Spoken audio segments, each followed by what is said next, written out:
This video sponsored by BuyMode. இந்த ஆப்பில் நீங்கள் பர்ச்சேஸ் பண்ணக்கூடிய எல்லா ப்ராடக்ட்டும் உங்களுக்கு ரொம்ப மலிவான விலையிலேயே கிடைக்குது. இதில் நிறைய ஆஃபர்ஸ் அண்ட் கூப்பன்ஸ் ப்ரொவைட் பண்ணுறாங்க. ஸோ இதோட லிங்க் உங்களுக்கு டிஸ்கிரிப்ஷனில் கொடுக்குறேன். தேவைப்படுறவங்க யூஸ் பண்ணி பாருங்கள். BSF வீரரை கடத்தி மரத்தில் கட்டி வைத்த வங்கதேசத்தினர். வெளியான அதிர்ச்சி வீடியோ. நம் நாட்டை தொடர்ந்து வங்கதேசம் சீண்டி வருகிறது. இந்நிலையில் மேற்கு வங்க மாநிலம் மல்டா மாவட்டத்தின் எல்லையில் கண்காணிப்பு பணியில் ஈடுபட்ட எல்லை பாதுகாப்பு படை வீரரை வங்கதேசத்தை சேர்ந்த கிரிமினல்கள் கடத்தி சென்று வாழை மரத்தில் கட்டி வைத்தனர். இது தொடர்பாக எல்லை பாதுகாப்பு படையினர் தீவிர விசாரணை மேற்கொண்டு வருகின்றனர். நம் நாட்டுக்கும் வங்கதேசத்துக்கும் இடையே கடும் மோதல் போக உள்ளது.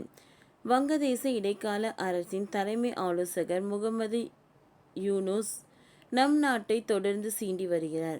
பாகிஸ்தான் சீனாவுடன் சேர்ந்து கொண்டு நம் நாட்டிற்கு எதிராக சதித்திட்டத்தை தீட்டி வருகிறார். அது மட்டுமின்றி வங்கதேசத்தின் சிறையில் அடைக்கப்பட்டுள்ள நம் நாட்டுக்கு எதிரான நிலைப்பாடு கொண்ட மத அடிப்படை வசதிகளை முகமது யூனுஸ் விடுவித்து வருகிறார். நம் நாட்டுக்கும் பெரும் அச்சுறுத்தலாக பார்க்கப்படுகிறது. இந்த நாள் எல்லையில் கண்காணிப்பு தீவிரப்படுத்தப்பட்டுள்ளது.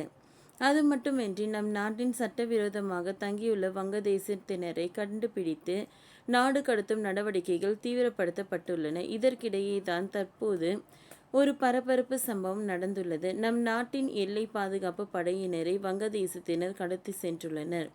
இந்த சம்பவம் மேற்கு வங்க மாநிலத்தில் நடந்துள்ளது. மேற்கு வங்க மாநிலத்தில் மல்டா மாவட்டம் இந்திய வங்கதேசம் எல்லையில் அமைந்துள்ளது. இரு நாடுகளின் சர்வதேச எல்லையை எல்லை பாதுகாப்பு படையினர் தீவிர கண்காணிப்பு பணியை மேற்கொண்டு வருகின்றனர்.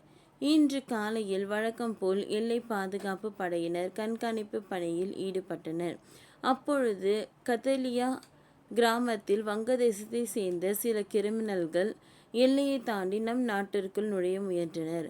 இந்த ஊடுருவலை தடுக்க எல்லை பாதுகாப்பு படை வீரர் முயன்றார். அப்பொழுது கோபமடைந்த கும்பல் எல்லை பாதுகாப்பு படை வீரரை கடத்தியது.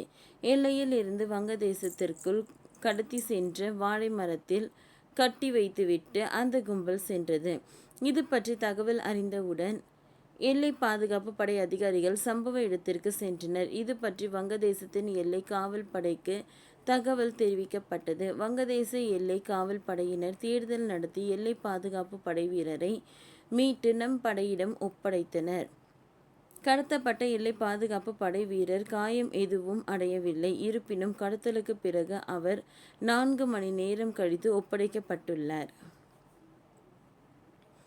இது பற்றி மூத்த எல்லை பாதுகாப்பு படையினின் அதிகாரி ஒருவர் கூறுகையில், கடத்தப்பட்ட எல்லை பாதுகாப்பு படை வீரர் சில மணி நேரங்களில் மீட்கப்பட்டுள்ளார். இது தொடர்பாக வங்கதேசத்தின் எல்லை காவல் படையிடம் தெரிவிக்கப்பட்டது. தற்பொழுது நம் எல்லை காவல் படை வீரர் நலமாக இருக்கிறார் என்றார். இந்த சம்பவம் குறித்து எல்லை பாதுகாப்பு படையினர் விசாரணையை தீவிரப்படுத்தி உள்ளனர். அது மட்டுமின்றி எல்லையில் கண்காணிப்பை தீவிரமாக்கி உள்ளனர்.